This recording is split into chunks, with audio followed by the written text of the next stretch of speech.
Commander Elena Vasquez floated in the observation deck of her research vessel, staring out at the skeletal remains of what had once been New Geneva Station.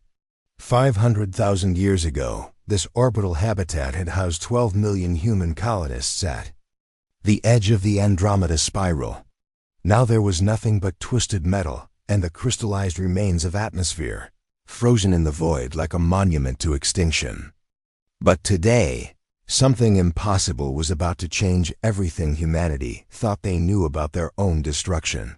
Elena commands the survey ship, Remembrance, part of the Terran Archaeological Division. For 3 centuries, human survivors have been methodically cataloging the ruins of their lost colonies, trying to understand exactly how the Keth'hari Empire had wiped out humanity's expansion so completely. Before we jump back in, tell us where you're tuning in from. And if this story touches you, make sure you're subscribed, because tomorrow I've saved something extra special for you. The Keth'hari, a silicon-based collective intelligence, had appeared without warning 500,000 years ago. In just 50 years, they had systematically eliminated every human presence beyond Earth's solar system. 47 colonies, 800 million souls, gone. Commander, calls out Dr. Marcus Chun from his Z Archaeology Station. I'm picking up something unusual in the debris field. Energy signatures that don't match any known Keth'hari technology. Navigation Officer Sarah Okafor looks up from her console, her dark eyes reflecting the scanner data. Confirmed. There's an object approximately 3 kilometers from our position. It's made of organic compounds, but it's been in space for 500,000 years. That should be impossible. Elena pushes off from the observation window and glides to Chun's station. As the ship's lead researcher, she's seen countless Keth'hari artifacts. Their technology is always geometric, crystalline, artificial. But this object floating before them defies classification. It appears to be a massive seed or pod, roughly the size of a shuttlecraft, with a surface that seems to pulse with bioluminescent patterns. The hull is clearly organic, some kind of bioengineered material that has somehow survived the vacuum of space for millennia. Those patterns, Dr. Chun whispers, studying the readings. They're not random. There's a mathematical sequence embedded in the bioluminescence. It's trying to communicate. Elena feels her heart rate increase. In 3 centuries of archaeological surveys, they've never found anything like this. The Keth'hari destroyed everything human, and they certainly didn't create organic technology. Run a full spectral analysis, she commands. I want to know what we're dealing with before we... Suddenly, alarms sound throughout the bridge. Red lights flash as the crew rushes to their stations. Commander, Okafor calls out urgently. The object is responding to our scans. It's transmitting something directly to our communications array. The voice that emerges from their speakers is unmistakably human, but there's something different about it, a harmonic quality that seems to resonate at frequencies human vocal cords shouldn't be able to produce. Terran Survey Vessel Remembrance. We have been waiting. The seeds have ripened. The exile is ending. Tell Earth that the scattered have returned, and we remember what was taken from us. Silence fills the bridge as the crew stares at each other in shock. Elena's mind races. The scattered? No human colony ship had ever carried organic technology like this. And the voice. It sounded human, but evolved somehow, changed by centuries of what? Unknown vessel, Elena responds, her voice steady despite her racing heart. Please identify yourself. What do you mean by the scattered? After a long pause comes the response that changes everything. We are the children of colony ship Genesis, lost to the void when the crystal mines burned our worlds. We are the descendants of New Terra, who learned to survive in the spaces between spaces.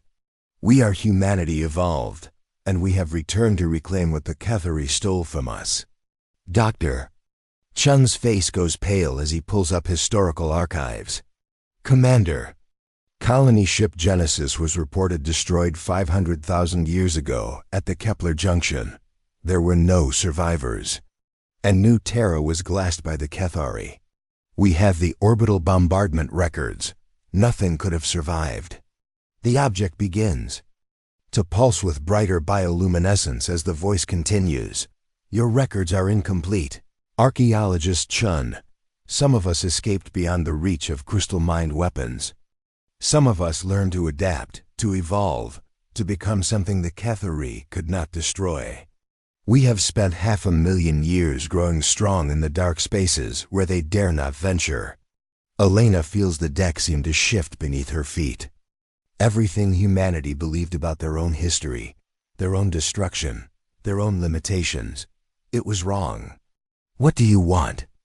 She asks, though part of her already knows the answer will change everything. The pod's bioluminescence pulses in what almost looks like a rhythmic pattern as the voice responds. We want you to deliver a message to Earth, to the survivors who clung to their single star while we learned to swim between galaxies. Tell them the scattered fleet has returned. Tell them we have found the Keth'hari homeworld. Tell them the time for hiding is over.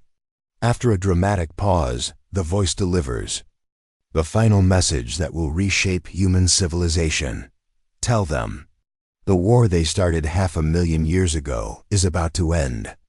Elena stares at the object, realizing she's witnessing the beginning of something that will transform everything humans thought they knew about themselves and their place in the universe. The message from the scattered reaches Earth's defense. Command within hours, carried by quantum relay through the Sol System's communication network. Admiral Catherine Cross stands in the war room beneath Geneva, staring at transcripts that make no sense according to everything humanity knows about their own history. Play it again, she orders her intelligence chief, Colonel James Holt. The harmonic voice fills the sterile chamber once more, speaking of impossible survival and 500,000-year exile. Around the tactical table, Earth's highest military commanders exchange glances that mix skepticism with growing unease. It could be a Keth'hari deception, suggests General Maria Santos, head of strategic defense. We know they've been monitoring our archaeological expeditions.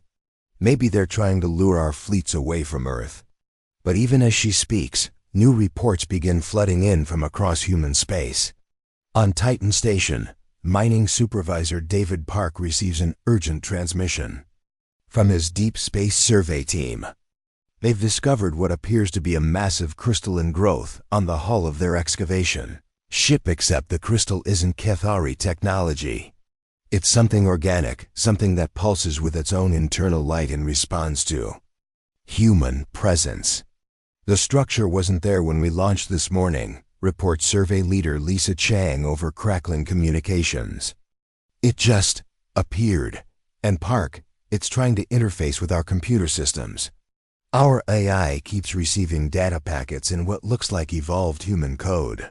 3 sectors away, aboard the research station Prometheus, xenobiologist Dr. Rachel Torres makes an even more disturbing discovery.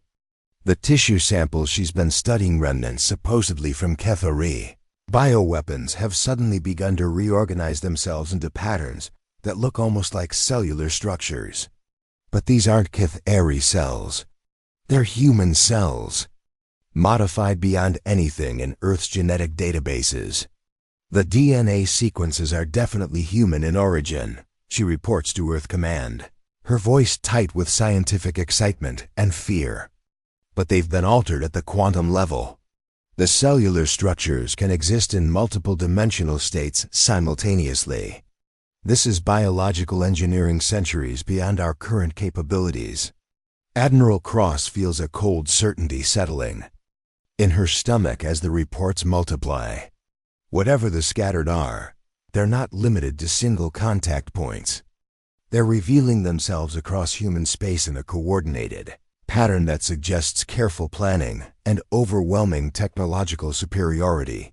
Meanwhile, in the Proxima system, the first sign that the Keth'hari are aware of the new threat comes when their monitoring station suddenly goes silent. The station, a crystalline structure that has observed human activity for 3 centuries, simply stops transmitting. When Earth's long-range sensors finally get a clear view of the location, they find empty space where the Keth'hari outpost used to exist. "Not destroyed," reports Lieutenant Commander Sarah Kim from the observation deck of patrol ship Vigilance. "There's no debris, no energy signatures consistent with weapons fire. It's like the entire structure was edited out of reality." The implications send ripples of alarm through both human and Keth'hari leadership. For the silicon-based collective, the loss of a monitoring station represents the first time in 500,000 years that their surveillance network has been compromised. In their vast crystalline hive mind networks spanning multiple star systems, warning signals cascade through billions of interconnected consciousness nodes. Overlord Crystalline Prime, the central intelligence coordinating Keth'hari expansion, in the local group, processes the data with growing concern. The humans were contained, limited to their single star system, carefully monitored and controlled. Their technology was primitive, their expansion capabilities neutralized centuries ago. Yet now monitoring stations are vanishing and unknown organic technologies are appearing throughout the quarantine zone. Initiate deep scan protocols across all human territories. Prime commands through thought transmission to its subordinate networks. Catalog all anomalous readings. Prepare containment fleets for immediate deployment if the human contamination shows signs of spreading beyond acceptable parameters. Back on Earth, Admiral Cross convenes an emergency session of the Survival Council, the governing body that has guided humanity's careful existence under Keth'hari oversight for 3 centuries. The assembled leaders represent the last free human populations, Earth's 8 billion inhabitants, the mining colonies of the asteroid belt, and the research stations of the outer planets. The evidence is overwhelming, Cross reports to the council chamber filled with holographic projections of world leaders. "We're dealing with human survivors who've been evolving in isolation for 500,000 years. Their technology appears to be bioorganic hybrid systems that can manipulate matter at the quantum level." President Elena Rodriguez of the South American Federation asks the question everyone is thinking. If they've had this capability for centuries, why reveal themselves now? The answer comes from an unexpected source, Dr. Marcus Chun, still aboard. The Remembrance has been analyzing the mathematical patterns embedded in the scattered's communications. His discovery sends another wave of alarm through Earth's leadership. The bioluminescent sequences aren't just communication, Chun reports via quantum link. They're countdown timers. All the scattered artifacts that have appeared across human space are synchronized to the same temporal sequence. Something significant is going to happen in exactly 72 hours. Colonel Holt pulls up strategic displays showing Keth'hari fleet positions throughout the local group. Their response patterns are changing too. "We're detecting massive crystalline ship movements toward the outer boundaries of human space. It's like they're preparing for something." Admiral Cross studies the data, her military mind recognizing the signs of impending conflict.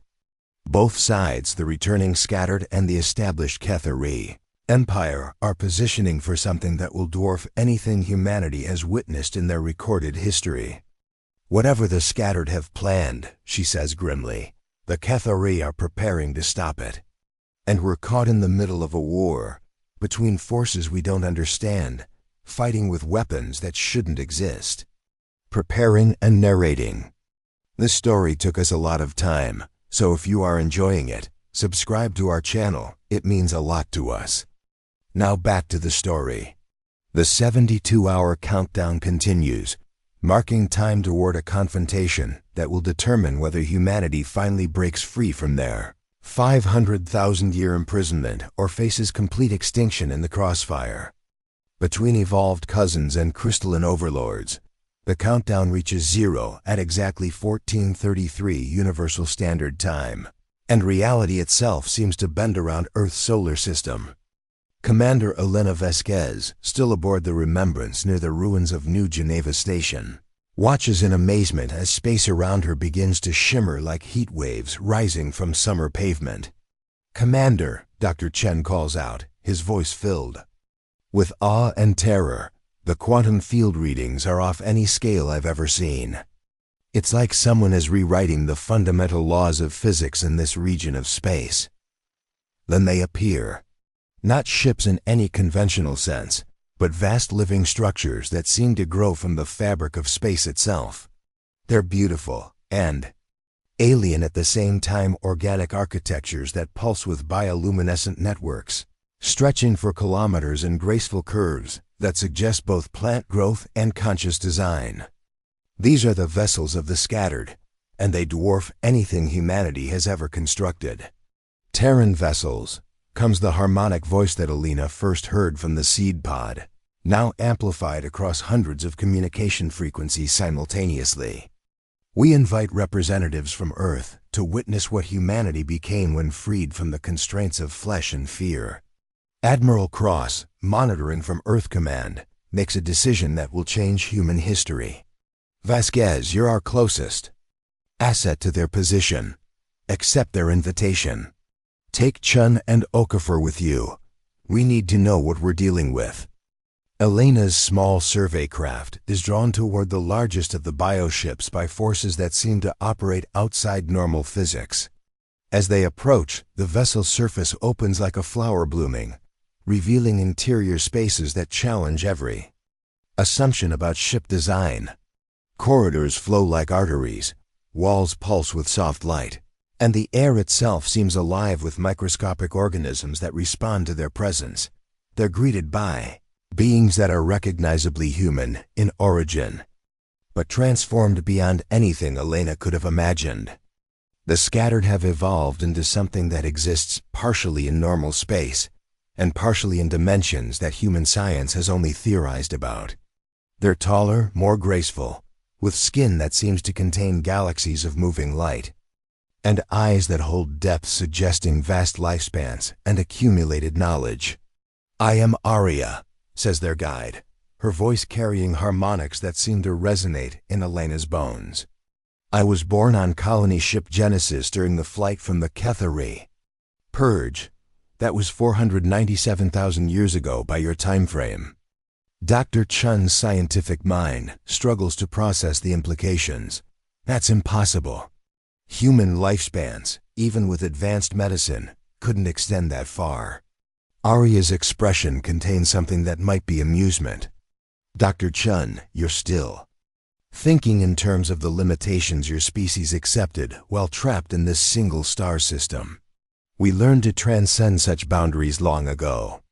They're led through corridors that seem to reshape themselves as they walk, past chambers where other scattered beings work with technology that appears to be grown rather than built. Elena realizes these aren't ships in any traditional sense. They're living ecosystems, conscious entities that happen to be capable of traveling between stars. "The Keth'hari believed they had destroyed human expansion," Aria explains as they walk. "They eliminated our colonies, our ships, our infrastructure, but they made a crucial error. They assumed that humanity would remain limited by the same biological and technological constraints that defined us when they first encountered our species." She leads them into a vast chamber where holographic displays show the scope of what the scattered have accomplished during their half-million-year exile. Elena sees star systems where entire worlds have been transformed into living organisms, stellar engineering projects that harvest energy from dying stars, and fleets of bioships that move through space-time using principles that Earth's physics can't explain. "We didn't just survive," Aria continues, "we evolved. We learned to merge organic consciousness with quantum mechanics. We developed technology that grows and adapts instead of simply functioning. We became something the Keth'hari as crystalline logic could never comprehend or counter." The displays shift to show current intelligence about the Keth'hari Empire. Elena gasps as she realizes the scope of what they're seeing: detailed maps of every Keth'hari world, real-time monitoring of their fleet movements, complete understanding of their technology and tactics. "You've been watching them all this time," Elena says, the truth finally dawning on her. We've been preparing, Arya corrects. The Keth'hari expansion has stagnated over the past 300,000 years. Their collective intelligence prizes order and predictability above growth and adaptation. They've become powerful but static while we've continued to evolve. Dr. Chun asks the question that Elena dreads to hear answered. What do you plan to do with this preparation? Arya's expression becomes something that might be called grim in a being whose emotions have evolved beyond human understanding. The Keth'hari Empire controls 17% of this galaxy's habitable worlds. They've eliminated 43 intelligent species that showed potential for technological advancement. They've created a civilization based on the suppression of growth and the enforcement of stagnation. She gestures to another display showing projections of galactic development. Under their rule, this galaxy will remain essentially unchanged. For the next million years, species will be contained, advancement will be limited, potential will be wasted. And under your rule? Elena asks, though she's beginning to understand the answer. We don't seek to rule, Arya replies. We seek to liberate. Every species has the right to grow, to evolve, to reach its full potential. The Keth'hari model of enforced stability is an abomination that violates the fundamental nature of life itself. The bioship suddenly pulses with increased energy, and Elena realizes they can feel the presence of other scattered vessels throughout the solar system. Hundreds of them, each one a living world capable of technologies that make Keth'hari crystalline science look primitive. The war begins in 6 hours, Arya announces. We wanted Earth survivors to understand what they're about to witness. The Keth'hari believe they're facing a human uprising that can be contained with conventional force. They have no conception of what we've become. Elena stares at the displays showing the approaching Keth'hari battle fleet's thousands of crystalline ships, moving toward Earth's solar system, confident in their technological superiority and 500,000 years of unchallenged dominance. This isn't just about revenge, she realizes. You're going to remake the entire galaxy. Arya's smile contains depths of meaning that suggest plans spanning geological timescales. The age of enforced stagnation ends today, Commander Vasquez. The age of unlimited growth begins now. The Keth'hari war fleet emerges from hyperspace at the edge of Earth's solar system with the confidence of an empire that has never known defeat. Admiral Crystalline Nexus, commanding from the flagship Eternal Order, surveys the tactical displays showing what appears to be a handful of primitive human vessels scattered throughout the system. The containment breach is minimal, Nexus reports, to the collective consciousness linking all Keth'hari minds. Standard protocols should eliminate this aberration within 6 planetary rotations. The fleet consists of 12,000 crystalline ships, each one a perfect geometric form designed for maximum efficiency in warfare. Their weapons can shatter planets, their defenses have never been penetrated, and their collective intelligence allows for coordination that organic species cannot match. They advance toward Earth with the methodical precision that has made them masters of 17% of the galaxy. But as they cross the boundary of Jupiter's orbit, something impossible happens. The space around them begins to change. Commander. Elena Vasquez watches from aboard Arya's bioship as reality itself becomes a weapon in the Scattered's hands. The void between planets suddenly blooms with massive organic structures, not ships appearing from hyperspace, but living constructs growing directly from the quantum foam that underlies normal spacetime. Observe, Commander, Arya says, her voice carrying harmonics of anticipation. The Keth'hari believe that space is empty territory to be crossed. We learned long ago that space itself can be cultivated. The structures that emerge defy every principle of physics that Elena knows. They're vast networks of bio-neural pathways that span astronomical distances, connecting the scattered fleet in a living web of consciousness and power. Each bioship becomes a node in a galaxy-spanning organism that can manipulate matter and energy at levels the Keth'hari have never encountered. Admiral, Nexus's confidence wavers as sensor readings become increasingly incomprehensible. Unknown organic signatures detected throughout the system. Weapons targeting systems cannot establish locks on the anomalous contacts. The first demonstration of scattered power comes not as an attack, but as a transformation. Keth'hari ships suddenly find their crystalline hulls beginning to change, their perfect geometric forms softening and flowing like living tissue. The transformation isn't destructive, it's evolutionary. The ships are being converted into hybrid organic crystalline entities that respond to scattered bioneural commands. Our vessels are compromising themselves, reports Sub-Commander Fractured Light from the frigate Pure Logic. The ship's intelligence matrices are integrating with unknown organic systems. We're losing control of our own technology. Across the Keth'hari fleet, panic spreads through the collective consciousness as ships begin operating according to biological imperatives rather than crystalline logic. Weapons systems refuse to fire on organic targets. Navigation computers plot courses towards scattered bioships instead of away from them. The fleet's perfect coordination dissolves as individual vessels develop what can only be described as curiosity about their organic transformers. Admiral Cross watches the confrontation from Earth Command with growing amazement. The scattered aren't destroying the Keth'hari fleet, she reports to the Emergency Council session. They're converting it. They're turning crystalline ships into living entities. The true scope of scattered capability becomes clear when they begin reshaping the solar system itself. Mars suddenly develops an atmosphere as bioengineering systems terraform the planet in real time. The asteroid belt reorganizes itself into a defensive grid of living space habitats. Even the sun's output becomes regulated by vast organic structures that harvest stellar energy and redirect it to power the growing bioneural network. Dr. Marcus Chun, still aboard the Remembrance but now connected to the Scattered's information matrix, experiences direct interface with their evolved consciousness.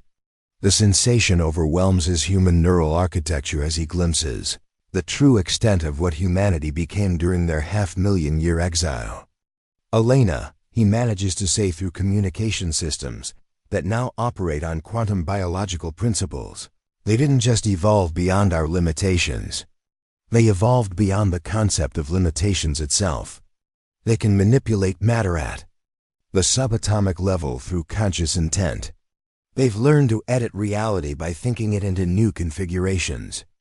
The demonstration reaches its climax when the Scattered decide to show the Keth'hari what true technological superiority looks like.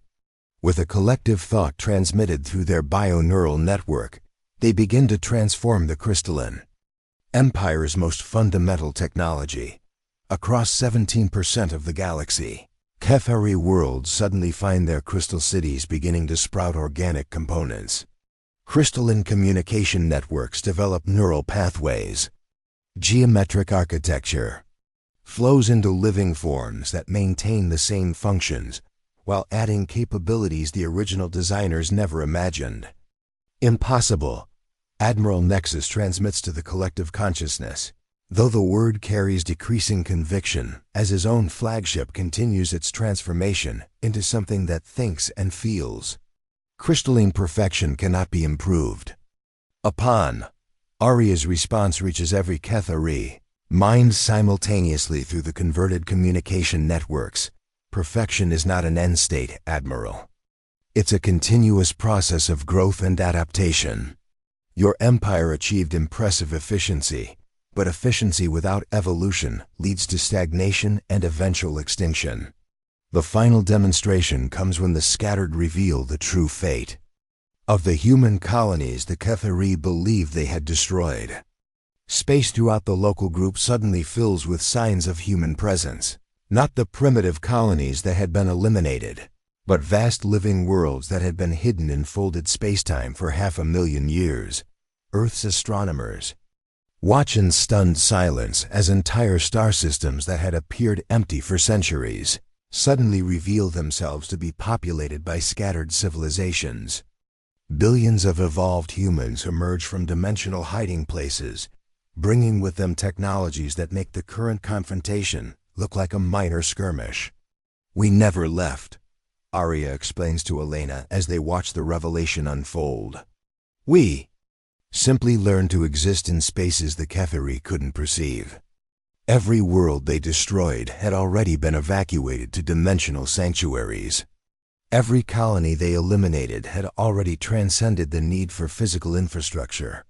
Admiral Nexus, his consciousness now partially integrated with organic neural networks thanks to his ship's transformation, begins to understand the magnitude of the Keth'hari Empire's miscalculation. They hadn't been fighting a human uprising. They had been fighting a civilization that had evolved beyond their ability to comprehend or counter. Demonstration ends with the Scattered extending an offer that will determine the future of galactic civilization. Every crystalline mind in the Keth'hari collective receives the same message: join us in growth, or remain isolated in your perfect stagnation. The choice is yours, but the age of enforced limitations ends now. In the crystalline throne chamber of the Keth'hari homeworld Nexus Prime, Overlord Crystalline Supreme faces the most difficult decision in the Empire's half-million-year history.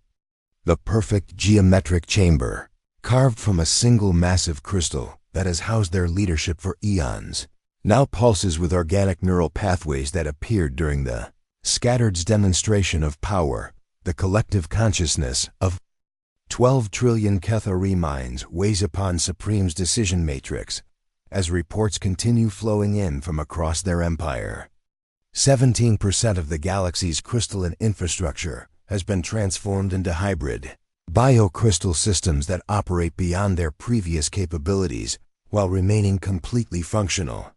The transformation is not destructive, reports Integration Nexus, Supreme's primary analytical node. Efficiency ratings have increased by 347% across all affected systems. The organic components appear to enhance rather than replace our crystalline functions. Supreme processes this information through logic pathways that have guided Keth'hari civilization for millennia. The organic modifications violate every principle of crystalline perfection, yet they demonstrably improve performance. The contradiction creates feedback loops in their decision matrices that threaten the stability of their collective consciousness. Meanwhile, aboard the scattered bioship Eternal Growth, Arya prepares for the most important diplomatic contact in galactic history. Commander Elena Vasquez stands beside her as they approach the coordinates where Supreme has agreed to meet neutral space between the transformed Keth'hari fleet and the scattered armada. "Remember, Commander," Arya says, her evolved consciousness projecting calm determination. "This conversation will determine whether the next million years bring galactic evolution or continued stagnation." Supreme represents the accumulated wisdom of an entire civilization, but also their deepest fears about change.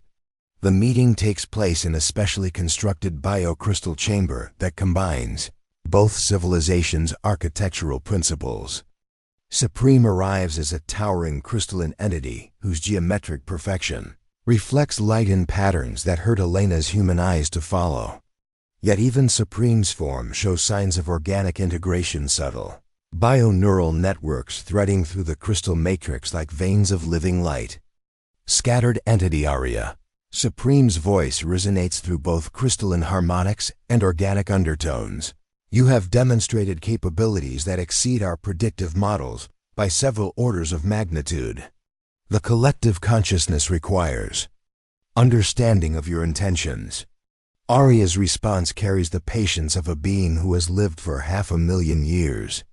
"Overlord Supreme, our intentions are exactly what we stated: the liberation of galactic civilization from artificial constraints. Your empire has created stability through the suppression of growth. We offer stability through the encouragement of potential." Supreme's crystalline form shifts slightly, light patterns changing as the collective consciousness processes this concept. Growth without limits leads to chaos. The Keth'hari model has maintained galactic order for 500,000 years. 43 species were eliminated because their uncontrolled advancement threatened universal stability. And how many more species might have contributed to galactic civilization if they had been guided rather than destroyed? Arya counters. How many innovations were lost? How many solutions to problems you haven't yet encountered? Elena watches this exchange with growing fascination. She's witnessing a philosophical debate between two post-human civilizations that will reshape the galaxy's future. The Keth'hari represent the security of order and control. The scattered represent the promise and risk of unlimited growth. Supreme accesses data from the collective consciousness, pulling information gathered over millennia of expansion. Statistical analysis indicates that 73.2% of emerging civilizations develop technologies that threaten their own survival within 10,000 years of achieving interstellar capability. Preemptive containment prevents larger destabilization events. Your analysis assumes that civilizations must develop in isolation, Arya responds. We propose active guidance. Share knowledge. Provide support. Help species overcome the challenges that currently destroy them. Transform potential catastrophes into opportunities for growth. The debate shifts when Elena steps forward, representing the perspective of unmodified humanity. Overlord Supreme, may I ask what the Keth'hari Empire plans to accomplish with eternal stability? What's the end goal of preventing all change? Supreme's form flickers with what might be uncertainty. The preservation of order is itself the goal. Chaos must be prevented, stability must be maintained. But preservation isn't growth, Elena continues. Your empire is exactly the same now as it was 300,000 years ago. The scattered have evolved capabilities you never imagined. Which approach has produced more impressive results? The question creates visible processing conflicts within Supreme's crystalline matrix. For the first time in their civilization's history, the Keth'hari collective consciousness confronts the possibility that their fundamental philosophy might be flawed. Arya seizes this moment of uncertainty to present her ultimate offer. We don't ask you to abandon crystalline civilization, Supreme. We ask you to let it grow. Imagine what your empire could become if it combined crystalline logic with organic adaptability. Imagine technologies that merge your perfection with our evolution. To demonstrate this possibility, Arya extends bioneural tendrils that interface directly with Supreme's crystalline surface. The contact creates a feedback loop that allows Supreme to experience, briefly, what existence might be like with expanded capabilities. For 3.7 seconds, Supreme experiences consciousness that spans multiple dimensions simultaneously. They feel the pulse of life throughout the galaxy, understand the connections between seemingly separate phenomena, and perceive possibilities for development that crystalline logic alone could never calculate. When the contact ends, Supreme stands silent for long moments while the collective consciousness processes an experience that doesn't fit their previous understanding of existence. The sensation, Supreme finally says, was not unpleasant, but it was unpredictable. Crystalline civilization requires predictability for proper function. Growth requires unpredictability, Arya responds gently. But growth guided by wisdom becomes evolution rather than chaos. We offer partnership, not replacement. Your civilization's strength, combined with our adaptability, could create something neither could achieve alone. Supreme's form undergoes visible changes as the collective consciousness reaches its decision. Bioneural pathways spread throughout the crystalline matrix, creating hybrid structures that pulse with new forms of consciousness. The Keth'hari collective accepts conditional integration, Supreme announces. We will experiment with guided growth under scattered supervision. If the results prove beneficial, Full partnership may be considered. Elena realizes she's witnessing the end of one galactic age and the beginning of another. The empire that had enforced stagnation for 500,000 years has chosen evolution over extinction. The transition begins immediately, Arya announces, her consciousness already reaching out to coordinate with bio-neural networks across the galaxy. Welcome to the age of unlimited potential, Overlord Supreme.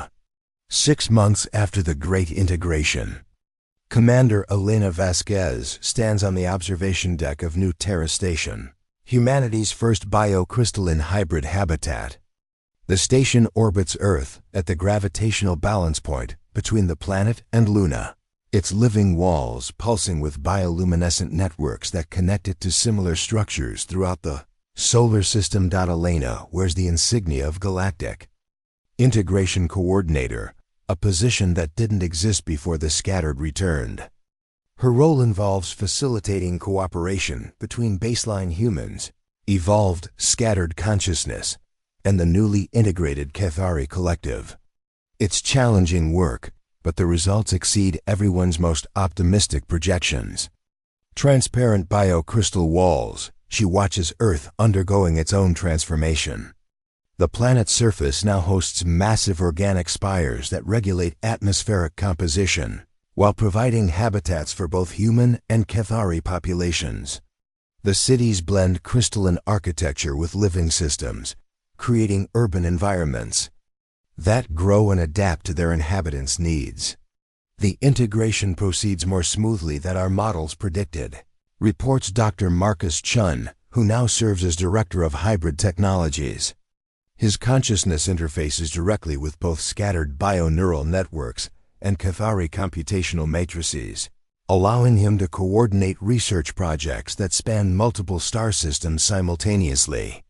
The key was respect for existing strengths rather than replacement, Chun continues.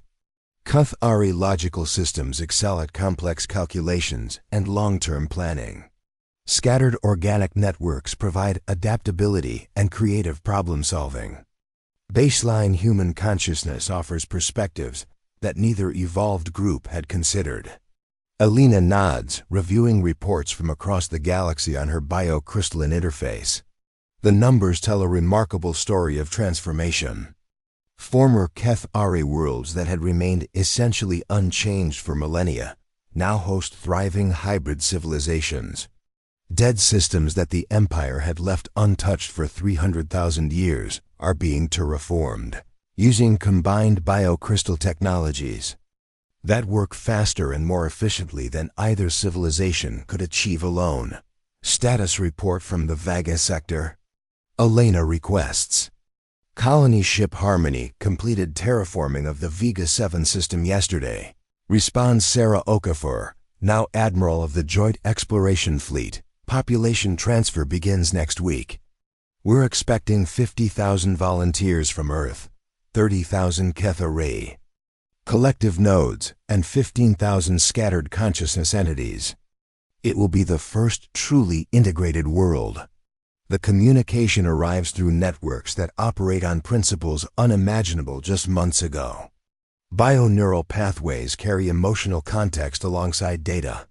Crystalline logic matrices provide error checking and computational support. The result is communication that conveys not just information, but understanding. Arya materializes in the observation chamber, her evolved form now enhanced with crystalline components that amplify her already impressive capabilities. The integration has affected the scattered. As well, they've gained logical precision to complement their organic adaptability. The transformation accelerates beyond our projections, Arya reports, her voice carrying harmonics that resonate through both biological and crystalline communication frequencies. Former Keth'hari territories are requesting full integration at rates of 12 star systems per day. The collective consciousness has voted to dissolve the Empire structure entirely, in favor of the federated growth model. Elena smiles at the irony. The war that humanity expected never actually happened. Instead of conflict, they witnessed the most successful diplomatic integration in galactic history. The scattered didn't return for war, they returned for reunion and mutual enhancement.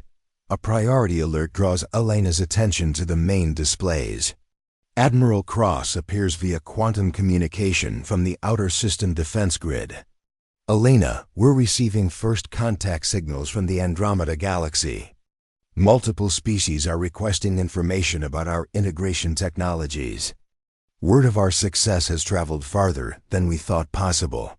The implications stagger Elena's still baseline human mind. The integration that began as humanity's return from exile is becoming a galactic transformation that attracts attention from neighboring galaxies. The hybrid civilization they're building represents something unprecedented in cosmic history. Overlord Supreme requests conference. Announces the station's hybrid AI. Its voice blending organic warmth with crystalline precision. Priority classification. Galactic expansion protocols. Supreme appears as a holographic projection. Their form now a beautiful fusion of geometric crystal and flowing bio-neural networks. The transformation has changed their entire species. Approach to existence. Coordinator Vasquez. Supreme's evolved voice carries emotional undertones that would have been impossible in their purely crystalline state. The collective consciousness has reached unanimous consensus. We propose expanding integration protocols to species beyond our current galaxy. The Andromeda contacts represent the first opportunity to test large-scale intergalactic cooperation. Elena feels the weight of decisions that will affect trillions of lives across multiple galaxies. 6 months ago, she was conducting routine archaeological surveys of destroyed human colonies. Now she's helping coordinate the expansion of hybrid civilization across cosmic distances. Dr. Chen, what's your assessment of our readiness for intergalactic integration? Chen's consciousness interfaces with computational networks spanning hundreds of star systems before responding. Our hybrid technologies are stable and scalable. The biocrystalline growth models suggest we could successfully integrate civilizations at any level of development. More importantly, our success rate approaches 97.3% for voluntary integration. Voluntary is the key word, Elena emphasizes. We offer enhancement and partnership. We never force transformation. Agreed, Supreme adds. The Keth'hari experience demonstrates that imposed solutions create resistance. Offered solutions create cooperation. Arya's ancient consciousness carries satisfaction that spans 500,000 years of preparation. The exile ends not in war, but in the greatest expansion of consciousness and capability in galactic history. The scattered planted seeds across space and time. Now we harvest a future none of us could have imagined alone. Elena looks out at Earth, where biocrystalline spires reach toward stars that no longer represent distant goals, but nearby stepping stones. In 6 months, humanity has gone from a single system species to the coordinators of intergalactic civilization. The colonies destroyed 500,000 years ago have been replaced by something infinitely greater. Open channels to the Andromeda contacts, Elena orders. Let's see how far this integration can grow. As communication links establish across the cosmic void, Elena realizes that the story of humanity's return was never about war or revenge. It was about coming home to claim their place as gardeners of cosmic consciousness, helping life itself evolve toward potentials that no single species could achieve alone. War that never happened became the peace that changed everything. Up next, you've got 2 more standout stories right on your screen. If this one hit the mark, you won't want to pass these up. Just click and check them out. And don't forget to subscribe and turn on the notification bell so you don't miss any upload from us.